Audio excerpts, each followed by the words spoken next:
nahnu kami, a'lamu kami lebih tahu, bima yastami'una bihi, dengan apa yang yastami'una bihi, dengan apa yang mereka dengar dengannya. Jadi maksudnya kami lebih tahu dengan apa yang mereka dengar dengannya itu. Artinya yang telah mereka dengar itu apa? Kita kan menghadapkan telinga sekarang ini kepada Quran, mendengar uraian Al-Quran, kan begitu. Tapi kami lebih tahu yang telah mereka, yang lebih mereka suka, mereka dengar itu. Misalkan kalau orang Minang itu ada buku adatnya namanya, adat apa namanya, Tambo-Tambo Minang gitu ya. Nah, mungkin kalau di Jawa ada apa itu? Jadi orang-orang yang adat itu lebih suka membaca apa, mendengar uraian-uraian dari tambo tadi itu. Atau mungkin ada yang lebih suka mendengar apa, uraian dari Gatot Lucu, itu apa lagi itu? Mendarmo Gandu dan lain sebagainya. Jadi di sini Allah mengatakan, manusia ini punya kecenderungan dia lebih menyukai apa yang dia diperdengarkan kepada dia. Jadi orang itu lebih cenderung ke sana. Nah, sekarang diperdengarkan Quran, apa yang terjadi? Dia lebih berpegang kepada petuah nenek moyang misalkan. Wes ikut dipegang erat. Nah, sekarang didengarkan Al-Quran. Apa kata Allah? Kami itu lebih tahu ya dengan apa yang mereka dengar dengannya itu. Nah, kemudian idzan yastami'una ilaika, ketika kamu memperdengarkan kepada mereka Al-Quran itu. Artinya mereka lebih percaya dengan apa yang mereka dengar selain Al-Quran itu. Mereka sudah yakin dengan yang ada pada mereka itu, lalu sekarang apa? Mereka mendengar Al-Quran. Maka Al-Quran itu akan menjadi objek yang mereka telaah menurut apa yang telah mereka ketahui tadi itu. Kemudian Allah mengatakan, wa'is, ketika hum mereka itu najwa, ya, berbisik. Is, tak kala yaqulu zalimuna, berkata orang-orang zalim. Ingat, orang-orang zalim itu berarti apa? Orang-orang musyrik, ya. Karena inasirka la zulumun adim.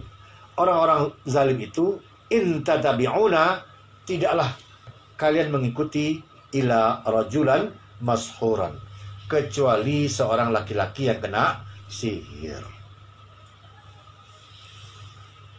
Jadi mereka mengatakan Al-Quran ini adalah kitab sihir. Kalau gak kitab sihir, bagaimana bisa manusia berbuat yang menurut mereka yang bukan sihir itu kan? Sihir itu kan sesuatu yang berada di luar batas logika, iya kan? Nah, kalau orang itu berbuat tanpa dasar logika, berarti apa? Kena sihir kan? Jadi orang percaya saja kepada sesuatu yang dikatakan fiksi, lalu dia berbuat sesuatu atas dasar itu, kan kena sihir dia itu. Nah, ketika orang melihat orang yang melaksanakan Quran seperti Rasulullah itu berbuat hanya berdasarkan wahyu, nggak pakai logika, nggak pakai pemikiran, nggak, mereka nggak bisa mengerti. Akibatnya mereka katakan apa? Orang ini kena. Nah, jadi ketika orang berbuat atas dasar wahyu, ya, itu tidak bisa mereka terima. Nah, ini yang digembar-gemborkan. Kemudian Allah mengatakan, unzur, perhatikanlah, kaifa, bagaimanakah, dorobulaka, mereka buatkan bagi engkau, amsal, semisal-misal itu, fadhallu, maka sesatlah mereka, ya, fala yastati'una, ya, dan sekali-kali mereka tidak akan sanggup sabilan, menempuhnya sebagai satu jalan. Nah, inilah Quran itu. Dia sesuatu yang tidak dapat dimengerti oleh orang-orang yang tidak mengetahui. Ada orang yang membacanya lalu berangkat berperang sampai dia mati. Mana yang bisa membuat itu kalau enggak Quran? Itu bisa dipahami enggak dengan akal sehat? Enggak bisa. Orang yang punya banyak harta tiba-tiba dia sedekahkan hartanya itu karena setelah dia baca Quran. Bisa enggak dipahami itu? Lalu orang ini membuat perumpamaan, itu fatalis namanya. Itu namanya apa lagi? Istilah-istilahnya itu. Ya. Nah, ibarat dikatakan orang yang kena sihir.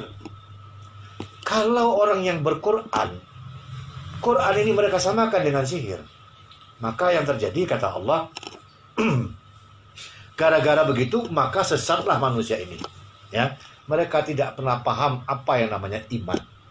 Mereka tidak pernah mengerti apa yang namanya akidah itu. Ya, sehingga Allah mengatakan, karena mereka tidak paham iman, tidak paham akidah, maka sekali-kali mereka tidak akan pernah sanggup menempuhnya sebagai satu jalan.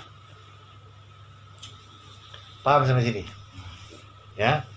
Jadi ini cukup sederhana memaparkan hal-hal yang aktual dalam kehidupan dan dekat dalam kehidupan kita sehari-hari untuk menyegarkan kembali ingatan-ingatan kita akan tujuan-tujuan kehidupan yang telah dijelaskan Al-Quran pada kita. Kita mesti ingat tugas-tugas yang diperinci Allah itu. Kami telah perinci Al-Quran ini. Ya. Untuk apa? Agar dia diingat. Ya. Agar kita semua mengingat. Ya. Sebelum kita menemui kematian.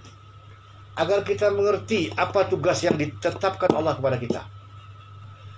Supaya jangan ada setiap diri itu yang menyesal ketika nasi telah menjadi bubur. Karena nggak bisa balik lagi. Kalau sudah mati kan nggak bisa balik lagi. Mumpung masih hidup, ingat-ingat apa yang dikatakan Allah dalam Quran ini.